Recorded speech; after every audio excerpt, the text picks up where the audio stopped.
居酒屋，你们知道它最好的地方是什么吗？就是便宜又好吃。但是很多朋友跟我说，来了日本根本不该插进去，我能理解，但它其实并没有那么可怕，就是吵了一点。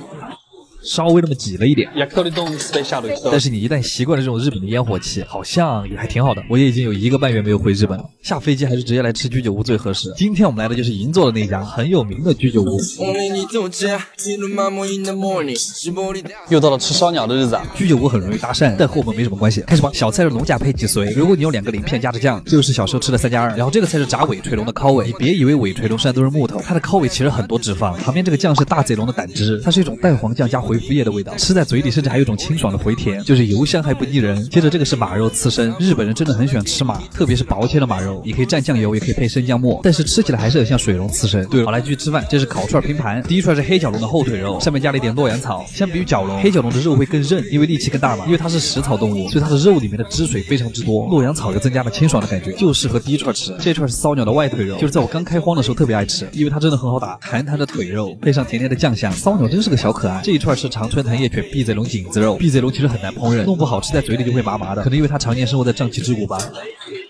接下来这一串很性感，它是驯龙的尾尖肉，里面的细骨已经烤得脆脆的，但还是别吞下去。这一串是真的油滋滋的，咬开外面那层焦焦的脆皮，里面热热的脂肪就会被释放。这一串是野猪王的五花肉，它是真的肥的低油，厚切五花的口感，甚至比鸟笼的更脆一些。然后是背甲龙的肉丸子，它的肉就非常的扎实，咬开之后里面会有一股土豆的味道。接着是蒙牛龙的舌头，比烤肉店里面的更有嚼头，可能因为炭烤把水分都烤走了。再说了，蒙牛龙的肉质本来就很差，尾腹龙的肉多好。最后一串是天回龙的厚皮，今天唯一的骨龙，吃起来其实还意外的油润，最下面那块糯叽叽的，就很像在吃软油。想不到吧？新大陆也有巧克力熔岩蛋糕，油油的巧克力酱真的很上头。最后大家还送了我们一串奇怪龙的皮下脂肪，肉感觉水晶晶的，好的别的都无所谓，主食是最重要的。散鸟的腿肉拌饭，这真的很经典，再配上一颗草食龙的卵，一点点照烧的甜味，配上滑滑的蛋液，散鸟的腿肉甚至还带着一点炭火的香味，可能这就是居酒屋的味道吧。最后来一碗咬鱼汤，又暖胃又满足。最后吃了这么多，好像也不是很便宜，好吧，做猎人嘛，开心就好啦。阿杰推荐指数8分。好样！川菜如果往高级的做，能好吃吗？以前我会觉得高端川菜都很一般，直到今天这家店。虽然这是我吃过最贵的一次川菜，但是3000多年的历史也值得我们花这个钱。不是这个有点夸张了吧？又到了吃川菜的日子啊！对，今天会是一期本地人的推荐。你好啊，有大桌，算了，我们估计做不了大桌。氛围非常的黑珍珠，已经感觉快要吃不起了。不会是好店，就是餐前水果都这么好吃。他家的黄桃鹅肝是可以单点的，先来一个尝尝，真的很穷。咬下去的第一感觉像是裹了芒果酱的冰淇淋，这个皮儿就像一层薄薄的果壳，里面是慕斯的口感，就是它是一个荤甜品，它就是一坨脂肪。干果味刚好中和了油腻的感觉，但是你完全可以把它当成一个平面来吃。接着是一个鲍鱼版的辣子鸡，干海椒的那股冲味真的很明显，润物细无声的同时给你一个当头暴击，然后里面混合了一点云南的牛杆菌。你把牛杆菌和鲍鱼一起吃真好吃吗？但它最牛的一点是鲍鱼竟然都炒入味了，就很像小时候5毛钱一包的手扒鸭，或者这个就是干海椒的美妙之处。然后是云南菌烧牛筋，开盖那个热气儿就像一个巨大的云南菌人把你推到了云南的深山。什么呀？怎么还中华小当家了？牛筋甚至有点隐隐约约透明的感觉。我还是想说，软糯的同时保持着 Q 弹，这个到底是怎么做到的？它就是一个特别野味的一个牛菌果冻的感觉，嚼起来像是胶原蛋白粉肉冻，味道有点像佛跳墙，但是牛杆菌的味道非常的浓郁，就是牛腩里面渗出的那个水都是牛杆菌的味道，像是煮了一锅汤，然后不停的给你收汁。我愿意给这个菜单独给它一个满分。然后是水煮牛肉，牛肉用的还是比较好，有嚼劲儿，但是当你觉得有嚼劲儿的时候，那个油辣子的味道就冒上来了。你能尝到非常重油辣子的味道，青花椒跟那个干海椒的味道，它会麻痹你的整个舌头，但它是一种越吃越辣，越辣越麻越想吃，就是嘴巴和胃都受到了攻击，而且它非常的油，甚至感觉胃已经有点不舒服了。好，来一个芙蓉蒸蟹缓一缓，说直白一点就是螃蟹蒸蛋，螃蟹的鲜味刚好融入到了蛋里，所以这个菜啊最好吃的部分其实是鸡蛋，我都不敢想象这一口有多迷糊。虽然很不想承认，并且它还很贵，但是这个鸡蛋真的太好吃了，因为螃蟹并没有包容鸡蛋。接下来是主食，鹅肝和牛炒饭，好高级的2个食材，居然拿来做炒饭。它的洋葱异常的甜，就是甜到压过的鹅肝跟和牛，它很好吃，但是我觉得它就是一个很好吃的扬州炒饭。然后接下来是今天最好的一个菜，尽管前面的菜有些缺点，但就靠这一个菜就可以全部拉回来，没有夸张啊，它就是酸汤甲鱼。我最期待的其实是酸汤的部分，它超出了我的想象。酸汤汤带的那个太好吃了，酸辣的同时还有一点胶质的感觉，就是甲鱼的那个皮已经融进去了。你喝一口汤，再咬一口甲鱼皮，你会感觉嘴巴上面糊了一层甲鱼唇膏，甲鱼皮软糯粘稠的程度有一点像桃胶，甲鱼的肉吃起来又很像兔子肉，肉质很紧，但是嚼起来又很嫩，像是蒜瓣肉，恰到好处的辣味。酸汤金灿灿菜的，看不到一点辣椒，但那个辣味真的会渗透到你的嘴巴里每一个角落。你再拿这个汤泡饭，就是说黄金汤饭真的很绝，我真的可以为了这一口甲鱼汤饭跑一趟重庆。它里面还有年糕，你们来了点这个菜就行了。好辣，好好吃。其实他们家属于中端川菜，并没有网上吹的那么高级，它会让你知道川菜真的不只是辣菜，想吃好一点的川菜就可以来这家。阿吉推荐指数9.5分，暖心又暖胃的39胃菜派养胃书，大家平时也多备1.8，卡样。在京都这座日本最装逼的城市里，排名第1的和牛烤肉是怎么装逼的？一起来看看吧。又到了吃烤肉的日子，好有创意的开场白啊！好了，吃饭喽。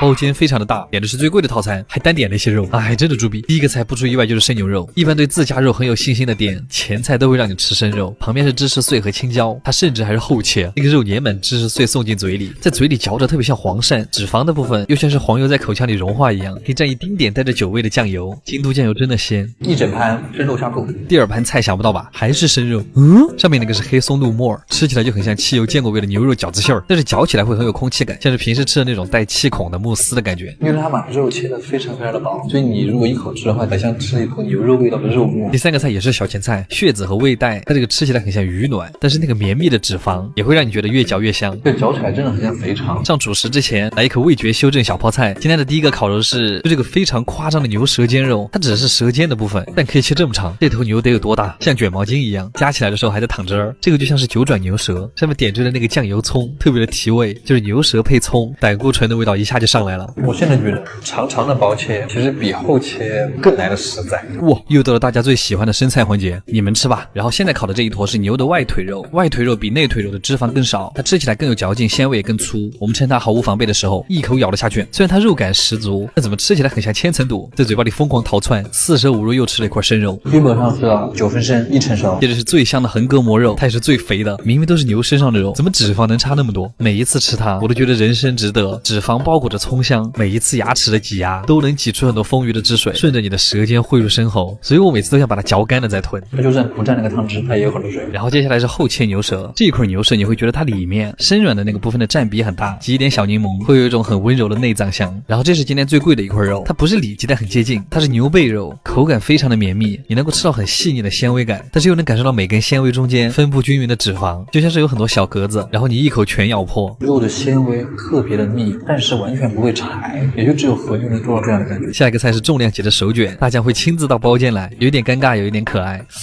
它手卷里面一半是生肉，一半是很厚的海胆，会在嘴巴里自动形成一坨海胆和牛拌饭。它那个海胆巨厚一块，鲜甜的海胆和奶香的和牛，它就像莫文蔚的盛夏果实。米饭完全是衬托海胆的味道。然后就是最后的主食，一个是牛脸肉炖的咖喱饭，一碗是韩式冷面，就是想让你撑到站不起来。最后的甜品是一个羊奶布丁，吃下来他们家的肉质是真的很顶，用餐体验很好，但就是很贵。阿吉推荐指数9.5分，卡样。是征服了关西最高评分的烤肉店，在京都啊，尊都假都。在和大酱打了5次电话之后，总算给到了我一个位置。筹备京都之旅的时候就发现，艾饼在这里真的有很多漂亮的民宿，所以我们立马找了个金听家。金听家说白了就是以前京都的有钱人住的别墅，于是立马和朋友坐新干线飙了过去。我一直觉得京都是一个非常神秘的城市，它没有东京的那种富丽繁华，但是很多世界级的米其林都会选在京都开店，还有很多远离城市像动画里的民宿，我也不知道为啥。这个就是我们这次订的民宿，它从外面看就非常的京都，里面有3间卧室可以住6个人，这个浴室不要太大，还有2个厕所，一个单独的洗衣间。没想到这么实惠的价格可以订到这么宽敞的房子，我觉得它实景比官网的图片还要好看，画进来的那一刻还有一点宫崎骏的感觉，让人很舒服的卡其色。你在往那个庭院面前一坐，感觉自己在演动画。这家烤肉在谷歌地图上现在已经4.4分，从民宿过去坐车只要8分钟。他家用的和牛是新培育出来的基因，日本还专门立法保护这种牛，所以它也能算得上是现在日本烤肉里的1线级别。吃完饭回到民宿里面躺着，感受京都夏天晚上的风，抓住夏天的尾巴，秋天也要好好吃饭哈。大家常说早起的虫儿有鸟吃啊，今天我也算是在日本开了眼界。昨天晚上通宵打 Netflix 上大师，然后现在来吃早饭，总算知道了什么叫日本最高规格的早饭。日本的米其林2星我们已经看过了，那早饭还能有什么花样啊？你问我也不知道，但是还是要试一试吧。9点来吃早饭还是有点早，今天的饭友都是一些爷爷奶奶。坐下以后啊，先给了一杯番茄汁，然后会问我们要冰焙茶还是冰抹茶，非常讲究。热知识，日本餐的1年4季只提供冰水。不愧是日本最高规格的早饭。我们甚至还有个前菜，是一道白白嫩嫩的柚子豆腐，挖下去基本没什么阻力。这种鲜豆腐发酵的味道，搭配一点粗盐和青柠皮的碎，就是清新又开胃。我从又单压了。然后这个是正餐的第一部分，全是一口菜，最小的可以吃2口。先从天妇罗开始吧，它是炸龙虾尾，奢侈，它炸的来特别的有嚼劲，有一点像大明炖蟹的肉，很鲜。米饭可以无限加，也可以选白米还是玄米。全麦的米口感特别的饱满，它这个天妇罗面衣真的很薄，鱿鱼就是外脆里弹，咬起来嘎吱嘎吱的。它为了让这个茄子更加的吸水，它把那个表皮改刀改的才细。就是你们有没有吃过那个鱼香茄龙？它这个茄子的改刀比那个还夸张，看着非常的清淡，但是私底下汤却很浓啊！什么比喻啊？是一种特别浓郁的油香，特别的细致。它上面那个汤汁是油油的，但是它带一点点生姜末的。你们也知道，鲷鱼本身吃起来就很鲜美，它是芝麻配的鲷鱼刺身，芝麻酱又自带一种坚果的脂肪香气，有点像东北肉冻的感觉。这个菜里面的海藻吃起来特别的滑，像是在家里喝粥，妈妈会拌的小凉菜。这个就很像清炒上海青的味道，接了一点鱼肉的香味，炒了个素菜。这个是在日本早餐里经常可以看到的牛肉酱，吃起来其实就是卤牛肉的味道，甜口的香料和卤水味。接下来是第二个部分，先给我们看了一下玉子烧，这个也是日本早餐的标配之一。它真的很像动漫里出现的那种很诱人的状态。据说是什么奥久慈的有机鸡蛋，别的不说，一入口那个奶甜奶甜的味道就侵占了口腔，绵密的鸡蛋嚼起来特别有层次感。早上吃那个鸡蛋水真的很美味。这一路吃下来真的是吃开胃了，已经开始问大家要第2碗米饭了。他家的米饭会给你配很多种吃法，真的很可爱。就是这么小个蛋黄汤，它这么大一个碗给我装。它这个很像小时候玩的那种厨房玩具，鲷鱼拌着蛋黄和米饭，金黄金黄的真好看，有一种寿喜烧的那种感觉，但它配的是鲷鱼。一口下去，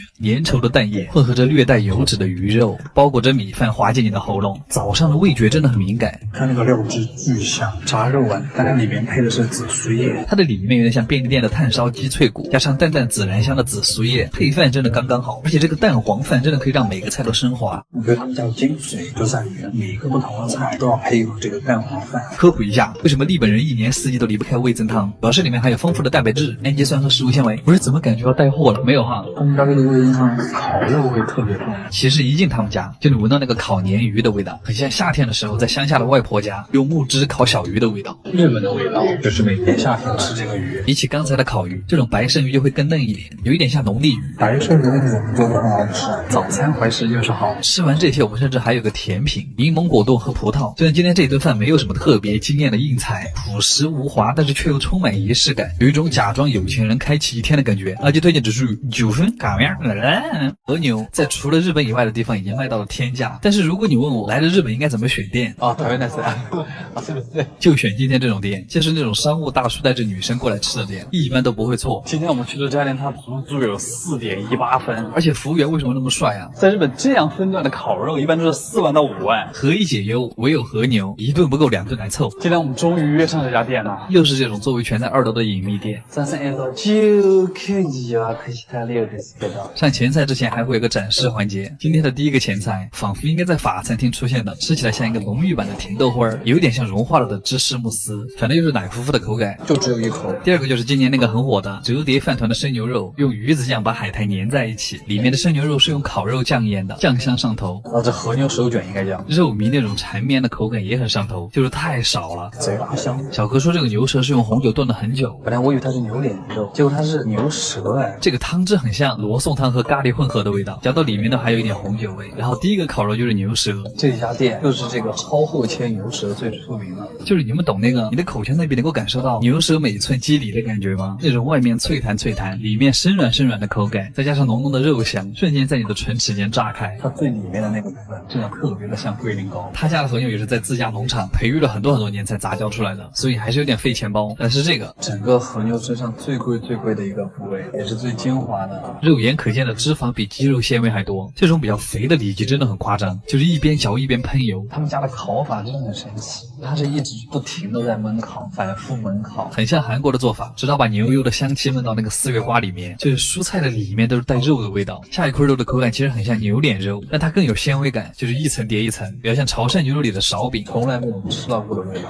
然后在这种比较高级的店，一般吃2到3种肉，会给你上一个味觉修正的东西，像这种生姜清汤面，它就只有一口。他家的和牛三明治真的很野蛮，可能他深知自己比不过别人，就干脆放弃了。2片焦脆的吐司，加着一整块里脊肉，里面那个蒜蓉酱，有点像吃东北烧烤，给我颗蒜就好了。好吃晕了。这个是哈密瓜泡菜，这个真的很难评，就是隔行如隔山。为什么要用哈密瓜做泡菜？这个真只是一个造型的作用吧？就是酸甜苦辣，除了苦它都占了。为什么要做出这种东西啊？它是存在的意义到底是什么？下一块，他说这个是牛屁股上面的肉，所以吃起来会是有种指定能行的感觉吗？但它在烤的时候，我就能看到那个肉汁顺着它的纹理不停的往外流，真的像是在喝那个牛尾汤。这个是横膈膜肉配洋葱，有点像高级版的吉野家牛冬饭。它这个洋葱的汁水也很多，然后横膈膜肉的汁水也很多，嚼起来就像是在你嘴巴里面炖汤，而且很像布丁上面的焦糖，甜上加甜的感觉。主打的概念就是那种非常多汁的那种感觉。最后的一块肉也是最顶级的体验，它这个会给我一种牛奶配坚果的感觉，那种黏糊糊的口感，像加了超多麻酱的东北砂锅土豆粉，配松露的汽油味也会在每一次咀嚼的时候深入你的喉咙和鼻腔。每次吃到这种配松露配蛋黄，我都很开心。总有人跟我说和牛店吃不饱，我们来看看主食，一碗冷面，一碗饭，反正就是和牛不够，主食来凑，对吧？我想夸的其实是他们家的咖喱饭，他用的是和牛的牛脸肉炖的咖喱，里面那个肉特别的烂，太适合做咖喱了，就整碗饭吃下去都很轻松。然后甜品也是2道，一个牛奶布丁和一个芒果，还挺舍得的，感觉每一次吃和牛店都能解锁一些新的吃法。阿基推荐指数8.5分，咋么样？酱面，这应该是我最有可能给外地游客推荐的成都美食。我们从外地专门赶过来吃，外地人我们是。现在我们吃的这家店它特别的特别，它最早起源于17世纪末，200多年的历史，演变了很多次。但是我们今天去的这家店的版本，是我在外面生活一直念念不忘的一家店。有3个成都人都告诉我这家店蜗牛石口炸酱面好吃惨了，真的没有人可以复刻它，也没有任何广告，就是吃。他家其实非常的便宜，你把这个菜单全部点一遍，也不到200块，但是没有人会全点一遍啊。我要一个2两炸酱，加脆烧，加牛肉，加煎蛋，然后再要一个红油饺子，然后要一个鱿鱼抄手，再一个最多盘。我菜了。吃面之前先来一碗粉蒸肉，它这个是那种很老式的小蒸笼牛肉，装盘之后会淋红油和蒜泥，不用咀嚼就能感受到粉子的细嫩，切得很小，所以牛肉更入味儿。回到成都之后吃什么，我感觉都很辣。我觉得它这个臊子加到豆腐脑里面肯定也很好吃，别跟我争论什么甜豆腐脑啊。然后这个是用来味觉修正的，它叫醉豆花。我们说他们家的醉豆花真的是很无敌，喝到嘴里就是冰冰凉凉的醪糟味，但是它那个酒酿的味道若有若无，它不会盖住豆花那个很细腻的味道，但它又很有存在感。它的醪糟的比例也特别的好。然后就是炸酱面了，我一般还会配个红油水饺，讲究一个主食配主食，长胖又备食。我点的太多了，我没有想到你们家那么多。吃炸酱面的精髓就是把那个臊子和转，他家是成都特色的湿臊，但是我喜欢再加一份脆臊，口感会很奇妙。哎呀了，和炸酱面真的是成都人的一门手艺。它面用的这种成都很刮料的，而且很粗的棍棍面，入口先是那个辣油的冲味，然后就是料汁里面那个淡淡的甜味，感觉酱料和面条的融合度很高，真的太香了。这家店出名只有它道理。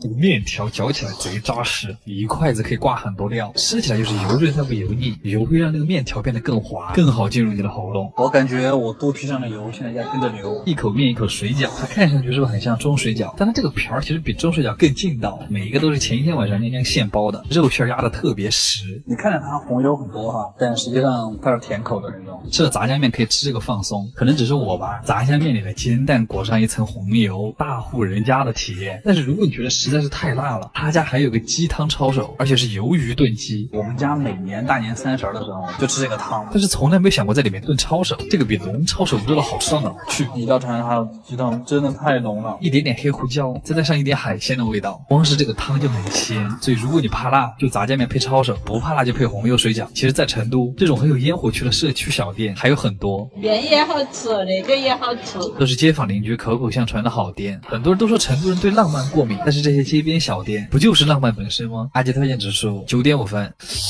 可样。克是这种从小吃到大的店，像是以前每年暑假的订饭。又到了吃快餐的时候，这个温度必须得吃手枪腿。最近实在是吃了太多各式各样的菜，我们回归一下初心。手枪腿真的很好吃，而且听说最近出了新品，今天就来尝一下德克士的新品。其实每一次主要是来吃手枪腿，已经闻到炸鸡的味道了。但这次他们的新品是把手枪腿和汉堡惊艳结合。我看到了，就那个手枪腿堡，就他们甚至还把这个手枪腿堡做成了手枪腿的造型，就是说一个爱吃手枪腿和爱吃汉堡的人都有被满足到。好香！这次的2个手枪腿堡都是汉堡中不太常见，但是生活中很常见的口味。一个是傣式酸辣鸡手枪腿堡，还有一个是麻酱麻辣拌手枪腿油弱堡，就是不走寻常路，对吧？啊，好可爱啊！傣式酸辣鸡手枪腿堡里面夹的是手枪腿造型的鸡腿排，它这个大块的鸡肉金光酥脆。我想直接立即马上来一口，就是一口下去最直观的感受就是很浓郁的酸辣酱的味道，而且还配了很多木瓜丝，吃起来就是很清爽，不会很腻。有一说一，这个口味就很适合夏天。我们还点了第二个麻酱麻辣拌手枪腿牛肉堡，它里面用的是微辣孜然风味的植物基牛肉饼。虽然它是植物肉，但是它其实嚼起来的口感还是很扎实。它真的很还原牛肉的口感。我其实想重点表扬一下这个麻酱麻辣拌酱，麻辣拌那个上头的辛香辣味，再加上芝麻酱和花生酱的坚果香，还有一种在吃东北菜的感觉。它里面甚至还加了藕、木耳跟腐竹，就是麻辣拌里面最常见的配菜。它这样吃起来其实都不像汉堡了，因为口感太丰富了。麻酱好浓郁啊，而且是孜然味道。果然，国内的快餐界和国外一样的卷。最近单和牛去不去世，对肉质的影响可以这么大。又到了吃和牛的日子啊！今天这家和牛店真的很残忍，每一头和牛的性别跟是否绝育都会根据菜品选择，这也是一个农民的问题。虽然不知道为什么感觉有点变态，但我还是很好奇。是不是？啊，就他这家行要不其他的。他家这个装修，如果不是那个烤盘，没有一处像是要吃烤肉的。每天只接待5桌客人，因为都是店长一个人负责烤肉，剩下的服务员就负责端盘子，真专业啊！菜单上每一头和牛的编号、性别、有没有做绝育都写得很清楚。但实际上我也很想问，为什么绝没绝育都要写出来？算了，别那么多废话，直接开始吧。第一个菜是芝士泥甜虾刺身，中间加的是炸的脆脆的虾头，底下是土豆泥跟果冻，因为它那个虾肉是现剥的，所以吃起来特别的生软，有一点点腻。然后下一个菜是这个，它跟你的舌头接触的一瞬间，你的舌头的体温刚好可以让和牛的油脂化开，所以你能直接尝到肉的雪花的味道，还挺好吃的。今天的第一块里脊肉是和牛三明治，上面铺了一溜黄芥末籽儿，这个横截面特别的好看，它刚放到唇边咬下去的那一刻，会有一种看郭老师视频的感觉，非常的快乐。它的脂肪和肌肉很平衡，口感又很嫩，所以它的齿感特别像双皮奶，但是因为它的肌肉纤维很细，也很容易卡牙缝。肉，这是一整块横膈膜肉，第一次见原来长这样，但是它要断断续续的烤30分钟，所以先上了沙拉，别家用黑松的都是给肉用的，他家是配沙拉，真的奢侈。这个是我最爱的韩国菜参鸡汤，里面是西葫芦、枸杞、红枣跟鸡胸肉，就是一闻会有非常浓的黄油味。我发现他家烤肉都是往生的烤，他家的舌根肉吃起来很像烫的没有那么熟的菌根儿，嚼起来嘎吱嘎吱的。然后这个薄薄的是舌尖肉，它就是有点类似于潮汕牛肉的牛胸口肉，那种脆中带软的感觉。连接处的肉其实卖的很贵，因为量很少，它吃起来真的很像口香糖。横膈膜肉也烤好了，它会比别的部位的肉更软，也比其他部位更肥，因为它的纤维是很多很多层，所以吃起来很像千层蛋糕。这种还没烤的里脊肉看上去真的很像南齐金枪鱼，肉也没有多余的筋，就很好嚼。其肉就是金枪鱼的中枢。然后下一个菜是和牛寿司，小杯子里是调制好的蛋液，你直接往上倒就行了。包住饭团的瞬间，先是你的口腔内壁感受到了蛋液，然后再是咀嚼之后混合的那个香气。肉眼部位的肉就是每一片汁水都很饱满，就是每嚼一下都会有汁水溢出来。吃了很多油腻的东西之后，柠檬冷面真的是很解腻。这个是吃到现在最像韩国菜的一个菜，它那个汤真的很酸爽。甜品是一杯巴菲，粉粉嫩嫩非常少女。总之就是他们家讲究很多，肉质真的很好。阿基推荐指数9.5分，吃了饭记得好好刷牙，卡样。我一直很好奇，成都的米其林到底是怎么开下去的？虽然它作为一个全球范围内的餐厅指南，被很多人认为是一项很重要的荣誉啊。除了成都人啊，我们虽然有自己的川麒麟，但是米其林也没有那么糟糕。但是米其林川菜是个什么鬼？这个头衔听上去非常的不妙，但我们也管不了那么多了，我们直接来吃吧，激情开麦。不好吃就当看个乐呵喽。街上小姐妹一起啊，他包间都约满了。真的吗？对吗？那个师傅还在刷我抖音，把特色菜全部点了一遍。第一个菜是鸡汤豆花，上菜的顺序真的非常广东，先喝汤再吃菜。汤底虽然很清，但是鸡肉味还是很浓。它里面这个豆花是用鸡肉打成泥，然后再做成了豆花，细腻中带着一点扎实。我真的觉得日本应该好好学一下这个菜。日本人不吃豆花非常奇怪。宫爆鸡丁吃多了，宫爆法师鹅肝这个菜已经开始被骂了，但是还是尝一下好不好吃吧。这个菜其实很难说是改良还是改差。鹅肝的皮炸得很脆，里面其实还是很绵软，但还是有一种不是一家人非要硬凑的感觉。对不起，还是鸡丁好吃。这个菜我今天很期待，来成都就是一定要吃青花椒。成都的青花椒那可是我们的自豪，一点不夸张。扑面而来的冲鼻的青花椒味，它打通了我的嗅觉。里面煮的是薄切的牛舌尖肉，嚼起来脆脆的，特别像干锅蹭小菌干。一吃两天就会觉得舌头跟嘴皮都很发麻。我会以为米其林的菜是针对所有人的，但没想到师傅来真的。然后是一大盆川式佛跳墙，里面的料巨足，丸子、海参、鸡、鲍鱼、排骨、五花肉、猪蹄、鹌鹑蛋，真的很夸张。川式佛跳墙，它那个料质的调味其实很像蒜苗回锅，就是吃得出来放了很多八角。它吃起来是满嘴的胶质感，那个汁粘在你的嘴唇上，张口闭口会有很粘稠的感觉。再来一口炖的稀烂的把子肉。它的皮真是超级的烂。然后是粉蒸肉，我感觉我从小到大，不管什么场合什么席，只要上桌就会有这个菜，因为它是放在橘皮里，它那个肉都染上了一层果香。但是这个橘皮吧，它主要是在造型上起到一个作用。然后是川式青花椒和牛，和牛因为它油脂很多，对它真的很适合爆炒。这个菜调味真的很好，就是有锅气爆炒过后那种椒麻的感觉。这个是他家特别特色菜，总的来说就是红烧肉。成都竟然有专门的红烧肉排名。这个调味是偏果甜的那种甜味。这个做法应该是先炸了一次，去掉多余的脂肪，然后再焖煮，直到它变得软烂。据他说的是东坡肉的改良版，肥而不腻。咬下去之后，嘴巴里会快速充满香甜油润的感觉，就它那个淡淡的果香和油香会很快传到你的身喉，就是很想让人刨饭。真的是樱桃肉，它那个脂肪里面会有樱桃的味道。来一碗老陈的蛋炒饭吧。蛋炒饭配红烧肉，我早就想这样吃了。就算你吃腻了，到四川真的很推荐你来一份四川豌豆丁儿，贼拉香，很想念成都的豌豆饼。然后放在最后这个压轴的菜，是我对他们家最大的期待，麻婆鲍鱼，一整只大鲍鱼。我总结一下，他们家最好吃的2道菜，一个是红烧肉，一个就是鲍鱼。豆腐用的是老式的卤水豆腐，我还挺喜欢那个卤水味儿。刚杀的鲍鱼吃起来其实很脆，鲍鱼和肉末做这个豆腐的臊子，再加上那个味儿特别冲的豆瓣儿，特别的下饭。他们家那个豆瓣儿真的很香，它那个豆瓣甚至有种泡椒的风味，川菜真的很好。太想吃碳水了。最后的甜品是杨枝甘露，和传统广式的还有点不一样。这家店其实很适合想在安静的氛围里体验没有辣的川菜的人。阿基推荐指数8分。烧鸟其实已经成了我在日本的家常便饭，但是这次回国之后，我就很好奇，这不就烤鸡肉串吗？国内的店说不定比日本做的还好。我就去问了我在上海的日本朋友，才选了今天这家店。真的不愧是上海，改良之后的烧鸟原来可以这么好吃。这几天吃胖的真的很多，但是我们又到了吃烧鸟的日子。他家在新天地，我对上海其实不是很熟，但它有一点像日本的银座，好高级啊！店里的氛围真的很高级。直接开始吧，新鲜的生蚝吃起来又很像果冻，就那种生蚝淡淡的甜，它还有一点点苹果醋的味道，很开胃。吃不来生蚝的人吃这个也很开心。这个菜它真的是蚂蚁啊，据说是来自长白山的蚂蚁。长见识，第一次吃蚂蚁，口感其实比较像蚕蛹或者蚂蚱，那个 Q 弹的鱿鱼配上冻醋，里面还有一点点海胆，就这一口蛋白质直接拉满。但其实你尝不到什么特别的味道，主要还是那个鱿鱼的味道特别香。鲍鱼的肝永远都是一种神奇的食材，茶苦中带着一点回甘，就像是用比较青涩的梅子做的梅子酱的感觉，还有挺香的。我觉得刺身里面最喜欢的还是大腹，你空口吃都能吃到金枪鱼脂肪里的甜味，还有一种鱼肉的奶香，这个吃起来像橘子味的钵仔糕，刺身的口感橘子的果香。把刺身作为前菜，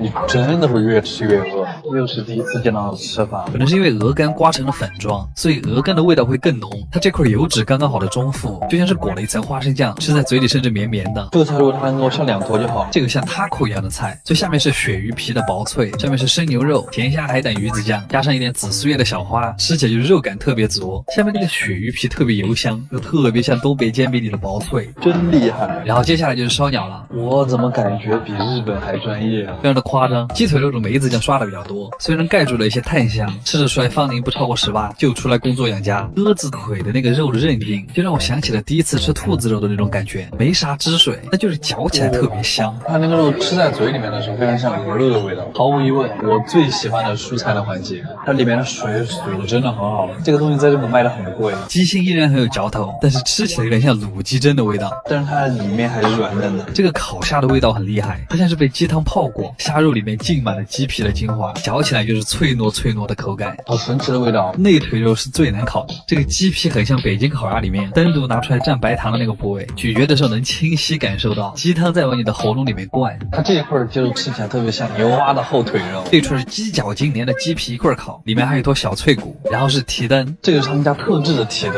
跟别的蹄灯还不太一样。后面的那块肉用的不是卵巢，而是鸡心的边，所以这一串其实很奢侈，因为蹄灯的那个蛋液和鸡心的味道特别配，就是你的牙缝间都是蛋液的味道，你的舌头跟生喉都得到了同等的待遇。这个是一个烤年糕加海苔，咬开年糕中间还有芝士，奶香特别足，其实很像早市上面那种糖饼。最后的主食是和牛海胆饭，就是烤肉盖饭有些时候会很干，但是海胆就刚好弥补了这一点。用蛋液裹满饭粒之后，一定要一勺带着海胆跟和牛，在和牛的脂肪化开之之前，先尝到的是海胆加蛋液的味道，然后和牛的油味再会慢慢上来。这个菜特别扎实，因为它是用的很厚的一粒和牛肉，这种黏糊糊的拌饭真的很好吃，像是米饭版的东北黏糊麻辣烫。海胆拌饭真的很好吃。最后的甜品是哈密瓜，但是加了茅台，我没这样吃过。这个跟西瓜上面撒盐是一个道理吗？没有吃过粉菠萝，吃起来有一点百香果的味道，好好吃啊！怪不得粉菠萝卖这么贵。总的来说，现在国内的烧鸟怎么这么厉害？感觉比起日本来说，真的很多创新。阿基推荐指数8.5分，咋样？好撑啊！日本秋叶原的旁边有这么一家店，一家很异类的拉面店，好辣，但它从早到晚都在排队，就是鬼金棒。很多来日本的朋友可能吃过，他们家真的很辣，就是伊兰的那个20倍辣，在他面前可能就是微辣。还有营销说它是全世界最辣拉面，我说啊，无语。所以我们今天就来挑战一下，为什么2023年了还有人挑战这种东西？没话说，可以不更新。糟了，他家有很多分店，但我们来的是本店，真的很多老外。那其实我们也是老外，我从来没点过加辣版，今天就挑战这个。他们家真的是非常的挤，巨挤不逼挤。店里有点千与千寻开场那个意思了，整整齐齐一起缩面，我感觉我们要来了。它上面的那一瞬间，还有点漫画照进现实的感觉，红的发亮的汤底，上面还铺了一层海椒面或者叉烧，无论放在什么店，都是相当炸裂的存在。他家的豆芽和料都是现炒的，主要他就是在我面前炒，这种旁边美女点的致死量的香菜。成都人只要看到这种红油色啊，它的唾液会不停的分泌。有些人吃面是先喝汤，有些人是先吃面。我先吃玉米笋，你拍短视频的就知道跟别人不一样是吧？好辣，就算再辣，我们也要吃一口汤。我感觉我喝了一口辣椒粉，粗，再加上汤底很浓稠，所以它每一个面条都挂了很多汤，它那个粘稠的口感其实很像阆中的牛肉面。它是用豚骨和蔬菜一起炖的汤，所以这个汤就是又油又鲜，但是它油很腻。来口叉烧吧，他家这个叉烧真的很极品，超级的软烂，那个瘦肉保留鲜味感的同时，肥肉的部分你甚至用不到牙齿，因为你嘴巴里的任何一个组织都可以把它挤碎。叉烧无比好吃，因为很辣，所以它真的很入味。不行，我感觉我的鼻涕就和那个布加拉斯瀑布一样。然后我们家来个饭，我才吃了2口。我现在嘴巴已经变成这个样子了，不要问我色号。他家的肉饭也很好吃，是一大块甜卤的叉烧，还是吃这个吧，压碎了有点像卤肉饭。他们家叉烧的调味真的很好，在他们家吃面真的很像吃新疆米粉，很辣，但真的很上头。而且它那个黏糊的汤汁又很像东北老式那种麻辣烫。成都人最后的巨匠，我的救星来了。对不起，我又在吃饭了。在汤里泡了一会儿的叉烧，每一口下去都能吃到辣汤的味道，辣汤和肥油会同时在你嘴巴里爆开，又让我想起了加了豆瓣的龙江猪脚饭。但我觉得加辣版的叉烧是真的很好吃的，因为汤底真的很香，你用它来泡饭，人间美味。汤底的豚骨和蔬菜的香味会被米饭衬托出来，这是面条办不到的事儿。总之他们家真的很好吃，对得起这个名号。但是你不要作死，普通辣或者不加辣就可以了。阿基推荐指数8分。最后如果你也和我一样点加辣版，那我觉得这件事情真的太卡哇了。